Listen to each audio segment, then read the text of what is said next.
बिस्मिल्लाहिर्रहमानिर्रहीम। अस्सलाम वालेकुम। अगर रमज़ान में दस्तरखान पे पकोड़े ही ना हो तो इफ्तारी करने में मज़ा ही नहीं आता है।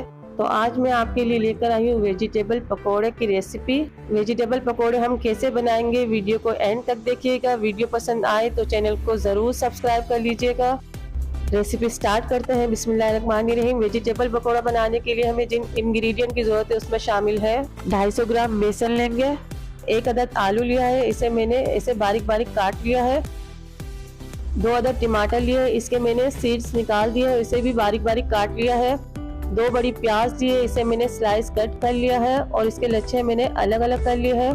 थोड़ी सी हम पालक लेंगे, पालक को मैंने अच्छी तरह से धो लिया था, धोने के बाद बारीक बारीक काट लिया है। 1 अदद बड़ी शिमला मिर्च ली है, इसके भी मैंने सीड निकाल लिए और इसे भी मैंने बारीक बारीक काट लिया है। थोड़ी बंद गोभी लेंगे, इसे भी मैंने बारीक बारीक काट लिया है।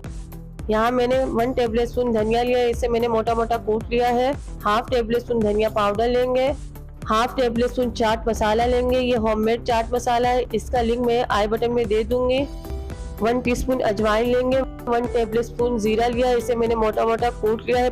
हाफ टेबलस्पून नमक लेंगे, 1 टीस्पून रेड चिली पाउडर लेंगे, 1 टीस्पून कुटी हुई लाल मिर्चें लेंगे। अब हम तमाम वेजिटेबल की मिक्सिंग कर लेते हैं। सबसे पहले एक बाउल में हम पालक डालेंगे। पालक डालने के बाद इसमें बंद गोभी शामिल कर देंगे। बंद गोभी को मैंने बारीक बारीक कट किया है। अब हम टमाटर डाल देंगे, साथ ही इसमें शिमला मिर्च डाल देंगे। शिमला मिर्च डालने के बाद प्याज डाल देंगे। अब इसमें आलू भी शामिल कर देंगे। आलू को मैंने बारीक बारीक कट किया है, आप लेंथ वाइज भी आलू को कट कर सकते हैं। मैं सबसे पहले तमाम सब्जियों को हाथ से अच्छी तरह से मिक्स कर लूंगी। ये देखिए मैंने सब्जियों को मिक्स कर लिया है। वेजिटेबल मेरे पास ज्यादा है इसलिए मैंने बाउल चेंज कर लिया है। अब हम वेजिटेबल में तमाम मसाले शामिल कर देंगे। अच्छा, मैं अब यहाँ क्या करूँगी ये देख लीजिए। मैं अब सारी वेजिटेबल में तमाम मसाले डाल दूंगी। ये देखिए सारे पाउडर मसाले वेजिटेबल में डाल दिए हैं मैंने। अगर आप पकोड़ों का बैटर पहले से बनाकर रखना चाहते हैं तो इस स्टेज पे आप नमक नहीं डालिएगा। जब आप पकोड़ों को फ्राई करने लगे उस वक्त नमक डालिएगा। नमक पहले डालने से होगा क्या कि हमारे पकोड़े के बैटर में ज्यादा पानी भर जाएगा और पकोड़े फ्राई करते वक्त हमारे कुरकुरे और क्रिस्पी फ्राई नहीं होंगे। मैं पकोड़ों को फौरन ही फ्राई करूंगी इसलिए मैंने नमक पहले ही डाला है। मैंने यहाँ बाउल पे छन्नी रखी है और छन्नी से छान कर हम बेसन डालेंगे वेजिटेबल के अंदर। अगर आप बेसन को इस तरह से छान के डालेंगे ना तो पकोड़ों का मिक्सचर बनाते वक्त उसमें लम्स नहीं बनेंगे। बेसन और वेजिटेबल को हल्के हाथ से मिक्स करना है।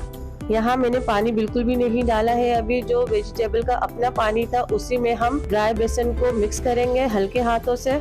वेजिटेबल को हमने बेसन के साथ मिक्स कर लिया है। अब हम इसमें थोड़ा ही पानी डालेंगे, तकरीबन 5 से 6 टेबलस्पून। पानी डालने के बाद हम इसे अच्छी तरह से मिक्स कर लेंगे। इस तरह का हमें बैटर तैयार करना है।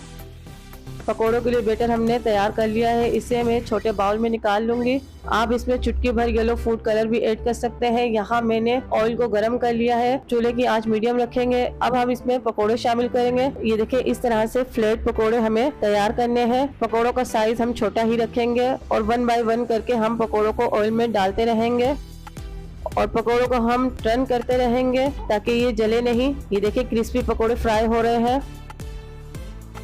पकोड़े फ्राई हो चुके हैं, इसे हम एक छन्नी में निकाल लेंगे ताकि एक्स्ट्रा ऑयल निकल जाए। ये देखिए माशाल्लाह से कितना खूबसूरत कलर आया है पकोड़ों का। इसे हम एक प्लेट पे निकाल लेंगे। इसी तरह से हम सारे पकोड़ों को फ्राई कर लेंगे। अगर आपसे इस तरह के पकोड़े फ्राई नहीं होते हैं तो कोई बात नहीं, मेरी रेसिपी को फॉलो कीजिए और सेम इसी तरह के पकोड़े फ्राई कीजिए। मैं वेजिटेबल पकोड़ों को लहसुन की चटनी और टमाटर की चटनी के साथ सर्व कर रही हूँ। अगर आप अपनी फैमिली के लिए अफ्तार में इस तरह से पकोड़े बनाएंगे ना तो बाहर से पकोड़े खरीदना भूल जाएंगे।